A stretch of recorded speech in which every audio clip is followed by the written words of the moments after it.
Boss, balita ko. Umatras na si Billy ah. Andun na siya sa mga taga House of Light. Kala niya ligtas na siya sa atin ah. Ano bang mga naging achievements niya ni Billy nung nasa Shadows community pa siya? Boss, marami. Balita ko siya yung pinaka-babaero. Siya yung pinaka-sinungaling. Siya yung pinakamalakas uminom. Siya yung pinakamalakas manigarilyo. Boss, pinakamagagalitin. Walang sinasanto yan. Eh, perfect yung si Billy, boss eh. Baka top 1 natin yan. Mukhang kailangan niya natin siya makuha. Ihanda mo ang mga regalo. Opo, boss. Handa na yung regalo doon. Ako mismo ang pupunta sa kanya at sisiguraduhin ko na pagbubuksan niya ako ng pinto.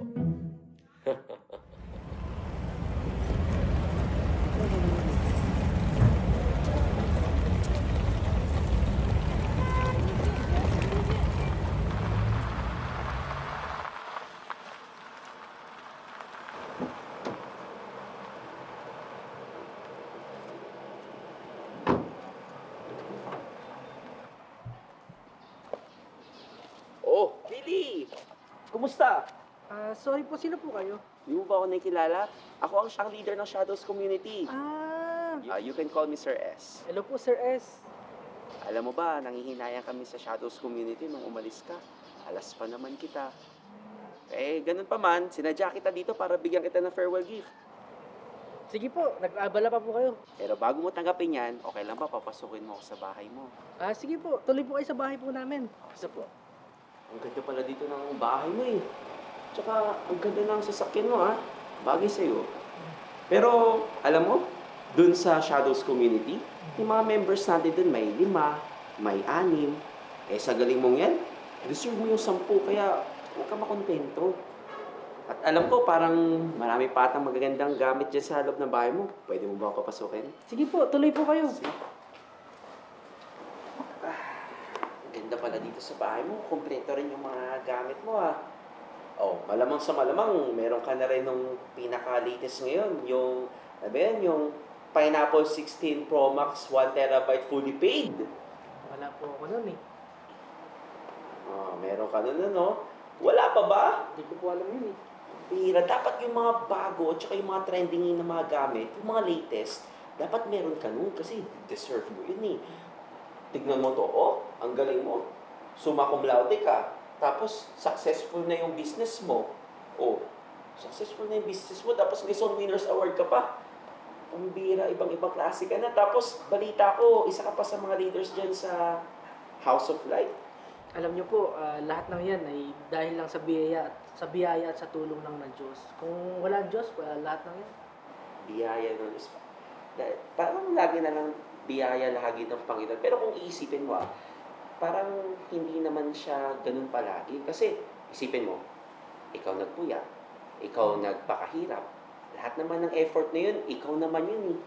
Di ba? Humingi ka ba ng tulong sa ibang tao? Hindi naman eh. Kaya yung mga bagay na yun, dahil din naman sa iyo yun. Parang ang dami ko atang nasabi. May tubig ka ba dyan? Sige po, bigyan ko po kayo tubig. Sige, doon tayo. Po tayo doon sa may table. Upo muna po kayo. Kuha ko ng tubig.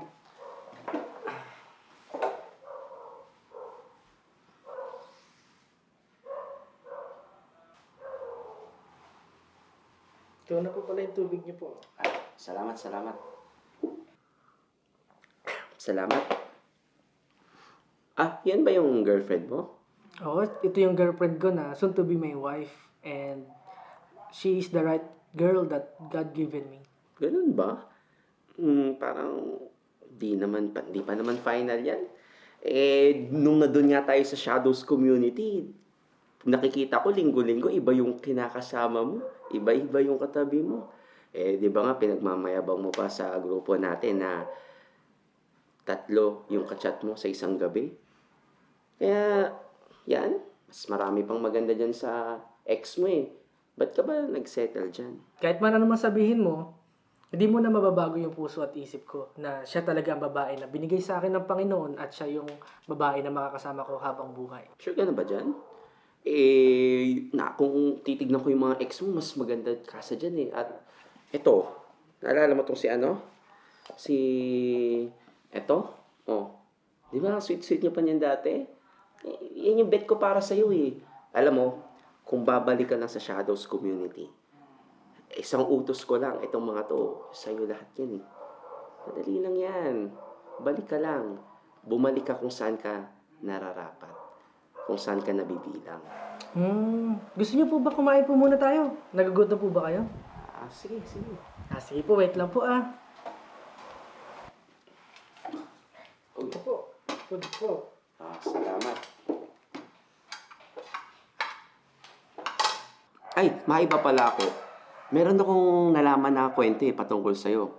Hindi ko lang alam kung totoo Pero sabi ng mga taga House of Light, ang balita nila ang galing-galing mo daw sa soul winning, pero wala ka naman daw tithes at offering.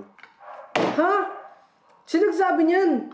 Ang totoo nga niyan, faithful ako sa giving and then meron din akong binibigay sa faith promise. Tsaka nagbibigay din ako sa missions. Oh, yun ang sabi nila sa akin Kaya nga, minsan yung mga kapatiran dyan, nakakainis talaga No? Kaya ako kasi, labas mo yung inis na yan. Huwag mo kimkimin.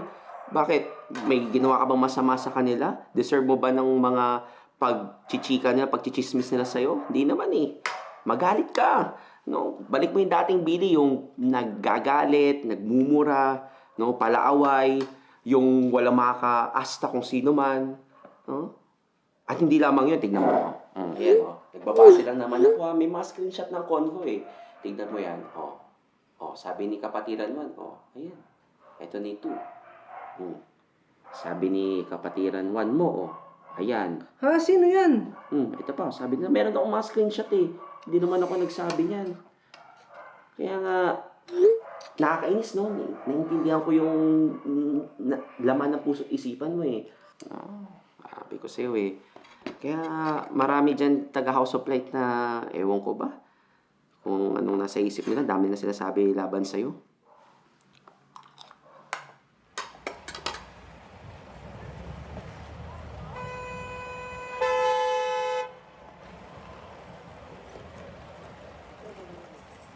Oo, ganyan yan talaga sila, no? Marami pang kwento, no? Di ko na maisa-isa sa'yo kasi kulang tayo sa isang araw Nakinis talaga yung mga kapatiran na yan.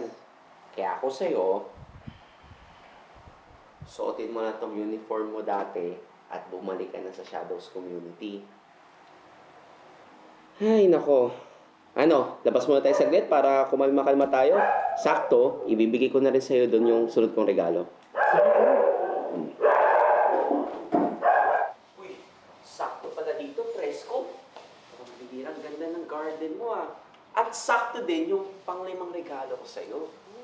Alam kong tandang-tanda mo yung lasa at amoy nito sa isang sulya pa lang isang hipak at isang higop muna. Sorry po Sir S. Di ko na po matatanggap po yung alok niyo po. Nagbagong buhay na po kasi ako. Sige na, pagbigyan mo ko, isa lang. Sorry po talaga Sir S. Hindi ko po talaga matatanggap yan. Kung ayaw mo talaga, hindi kita mapipilit, sige ganito na lang. Bibigyan kita ng mga ticket sa isang resort sa Batangas. November 30 to December 1 yan. Para sa'yo, mag-relax ka muna. November 30 and December 1? Sorry Sir S, di ko matatanggap po yan. Kasi November 30, Youth Congress namin yun. Tapos December 1, higit na sa lahat, Sunday din yun. May commitment ako sa Panginoon pag Sunday Di ko talaga matatanggap yan Sir S. Pasensya na po. Isang weekend ka lang naman mawawala Di ba sabi mo, ang Diyos nyo ay gracious? Edi, maintindihan ka rin ni Lord.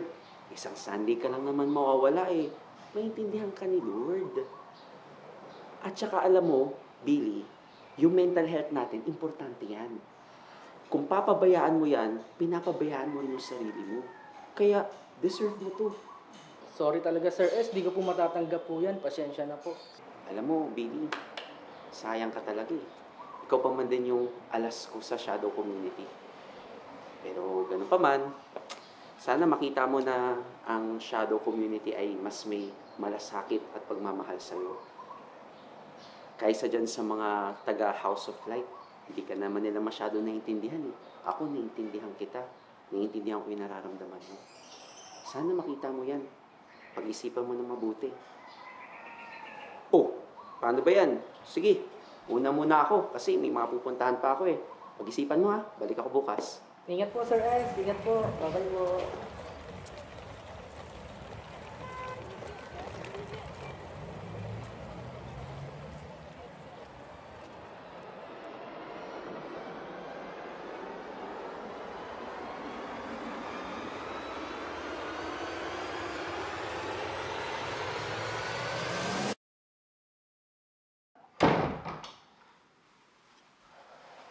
Oh, ano Billy? Kumusta na?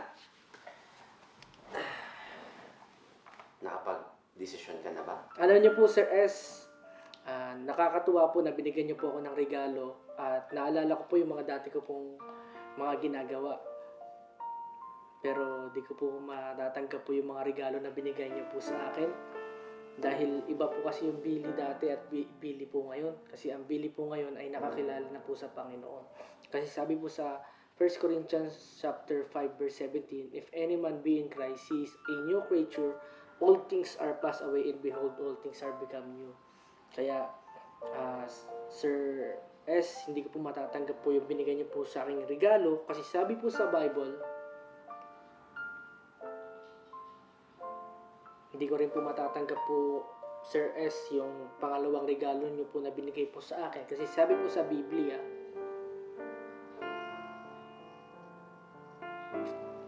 at hindi ko rin po matatanggap po yung regalo na binigay niyo po sa akin na pangatlo kasi may takot po ako sa Diyos. Kasi sabi po sa Biblia,